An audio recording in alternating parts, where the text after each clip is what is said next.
फिर से चलो question number 5, Mrs beauty products paid 18% GST on cosmetics worth ₹6,000 and sold to a customer for ₹10,000। क्या बता रहे हैं, मिसेस ब्यूटी प्रोडक्ट्स जो है उसने पेड किया कितना, 18% जीएसटी।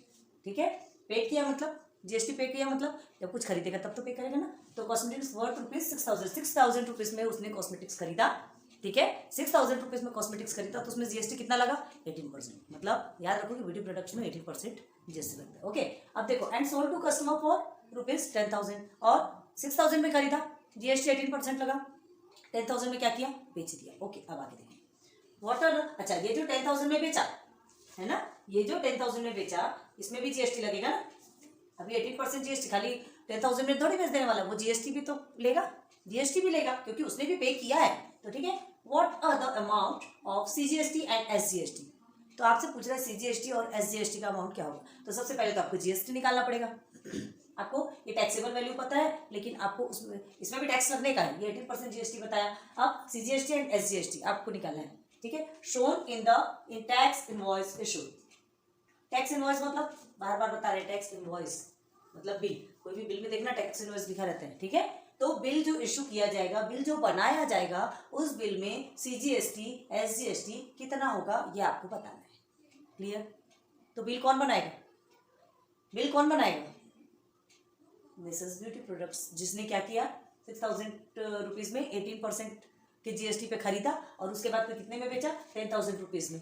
तो वो 18% जीएसटी में ही बेचेगा ना, है ना, क्योंकि ब्यूटी प्रोडक्ट्स में 18% लगता है। तो उसको सीजीएसटी और एसजीएसटी आपको निकालना है, तो पहले आपको जीएसटी निकालना पड़ेगा, फिर सीजीएसटी और एसजीएसटी। लेकिन ध्यान दो, इसमें पूछा क्या जा रहा है कि ये जो ब्यूटी प्रोडक्ट्स है ये क्या करने वाला है, आपको एक बिल जो बनेगा उसमें सीजीएसटी एसजीएसटी बनाना है। बिल कौन बनाएगा, ध्यान देना, ब्यूटी प्रोडक्ट्स है ना, जहाँ से ये ब्यूटी प्रोडक्ट्स वाले हैं, मिसेस ब्यूटी प्रोडक्ट्स वाले, वो बिल बनाएंगे। तो यहाँ किस बिल की बात की जा रही, किस बिल की बात की जा रही, ये ऊपर जो अमाउंट है उसको लेकर के पूरा नीचे के अमाउंट तक का, या फिर कुछ अलग। देखो, अब इसके पहले एक एग्जांपल देते हैं। आप अगर शॉप में जाते हैं, ठीक है, शॉप वाले ने उस जो थिंग है, वो भी जो भी चीजें हैं, उसे कहाँ से खरीदा, कैसे खरीदा, कितने में खरीदा, ये आपका मतलब आपको इन चीजों से मतलब है क्या, नहीं। क्यों, आपको क्या करना है ये जान के, आपको जो चीज चाहिए अगर वो शॉप में मिल रही तो आप क्या करते हैं, जाके आप उनसे जाएंगे, पूछेंगे कि इसका रेट कितना है। वो जितना रेट देगा वो बिल में लिखेगा, जितना भी वो सीजीएसटी एसजीएसटी जो भी लगाएगा वो लगाएगा, आप उसको पेमेंट करके घर चले आएंगे। क्लियर है।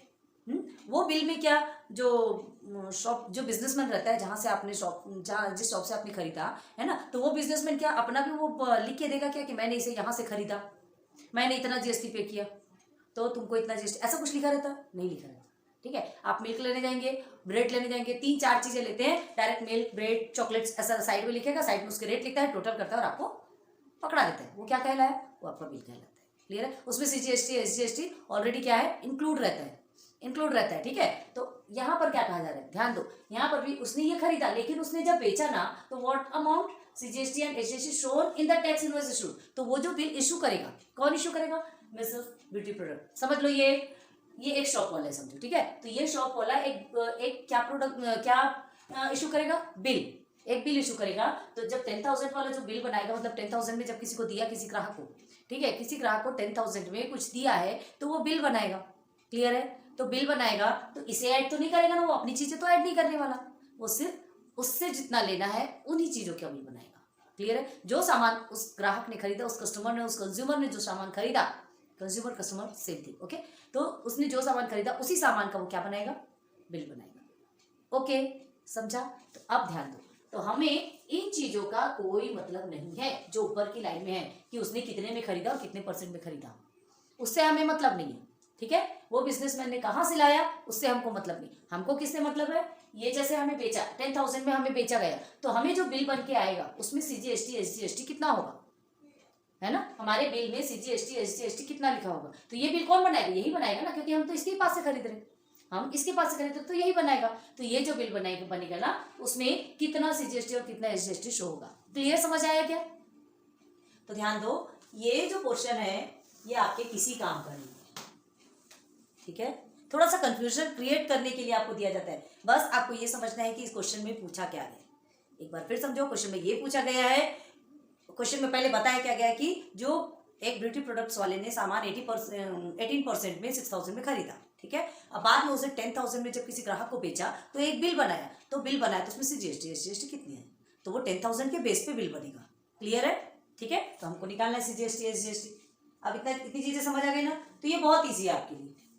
अगर इतनी चीजें समझ आ गई तो आप सीजीएसटी एसजीएसटी आप आराम से निकाल सकते हैं, क्योंकि ₹10,000 आपको टैक्सेबल वैल्यू पता है, ठीक है। And GST, rate of GST पता है, तो आप जीएसटी अमाउंट निकाल सकते हैं। GST amount is equal to rate of GST multiply by taxable value, या फिर क्या लिखोगे 18% ऑफ टैक्सेबल वैल्यू, ये भी लिख सकते हैं। तो चलो क्या लिखोगे यहाँ पर, ₹1,000 का है, ठीक है। तो सबसे पहले हम देखेंगे सेलिंग प्राइस ऑफ कॉस्मेटिक्स कितना है, जितने में बेचा वो क्या है, सेलिंग प्राइस ऑफ कॉस्मेटिक्स। ये बहुत इजी है, पता है क्या, कितना है, ₹10,000। ओके, देन अब आइए आगे देखते हैं। रेट ऑफ जीएसटी कितना दिया है यहाँ पे, rate of GST is equal to 18%। Clear है। देखो अब रेट ऑफ जीएसटी, हमको जीएसटी अमाउंट निकालना है, क्यों, क्योंकि सीजीएसटी और एसजीएसटी क्या बोला है आपको, अमाउंट में पूछा है। तो भाई जब जीएसटी अमाउंट निकलेगा तब तो होगा ना, GST amount is equal to rate of GST multiply by taxable value. Clear, okay. Then rate of GST 18% है, टैक्सेबल वैल्यू 10,000 है। कितने में बेचा उसने, 10,000 में बेचा और 18% क्या लिया, जीएसटी चार्ज लिया, ठीक है। तो अब इसका अमाउंट क्या निकलेगा, तो 18/100 multiply by 10,000। Okay, cut cut cut cut, कितना हुआ, 1,800 रुपीज। तो जीएसटी अमाउंट कितना निकलेगा आपका, 1,800 रुपीज। यहां लिख सकते हो, therefore GST amount is equal to 1,800 rupees. Clear. अब क्या पूछा, what are the amount of CGST and SGST, बस निकाल सकते हो।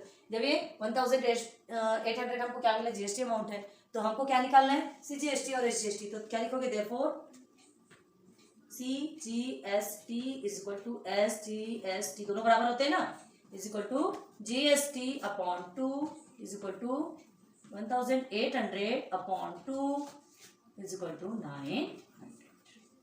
क्लियर है। तो क्या लिखोगे, देयरफॉर आंसर कैसे लिखना है ये बता रहे थे ना, the amount of CGST and SGST. अब ये तो लिख सकते हो यार, एंड एसजीएसटी आर कितना है, ₹900 रेस्पेक्टिवली लिख देना, दोनों के लिए आगे। क्लियर है। इतना इजी है आपका क्वेश्चन नंबर 5। ठीक, ध्यान रखना, ऊपर का हमारा कोई काम नहीं है। वो बिजनेसमैन ने कहाँ से लाया, क्या किया, कितने का लाया, हमें उससे कोई मतलब नहीं। वो हमें कितने का दे रहा है और हम पे कितना जीएसटी लगा रहा है, बस ये बिल ही हमारे पास आएगा, उसका बिल हमारे पास नहीं आने वाला। ओके, तो हमें सिर्फ नीचे 10,000 और जीएसटी कितना लगा वो निकालना है, और बस सीजीएसटी एसजीएसटी फाइंड कर लेना है। ओके देन, चलिए सॉल्व कर लीजिए।